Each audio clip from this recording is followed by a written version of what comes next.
Саламатсызбы көрермен, бүйректі тары арқылы емдеуді білесіз бе?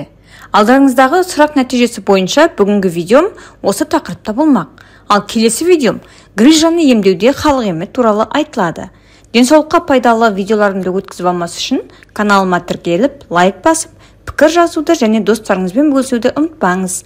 Ескерту: кез келген халық емін қолданбас бұрын дәрігеріңізбен кеңесіңіз. Бір стакан тарыны жылы сумен жуып, 3 литрлік банкаға құйыңыз. Оған қайнап тұрған су құяды. Сыртынан жылы орап қойыңыз. Келесі күннен бастап қозғап, сұйықтықты кез келген мөлшерде және қалаған кезде су орнына ішіп жүріңіз. Сұйықтық таусылғанда тарыға қайтадан қайнаған су құйып, дәл солай тұндырыңыз.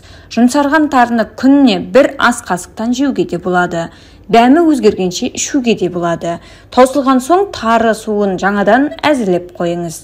Тары бүйрекке және бүкіл зәр шығару жүйесіне жақсы көмектеседі.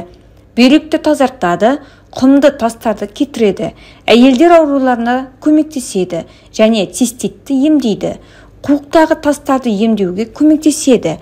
1-2 аптадан кейін тас құм болып еріп, несеппен бірге шығады. Бүгінгі видеом осындай. Видеоны аса лайк басып, пікір жазуды және достарыңызбен бөлісуді ұмытпаңыз. Денсаулығыңыз, байлығыңызды сақтаңыз. Келесі видеоға дейін сау болыңыз.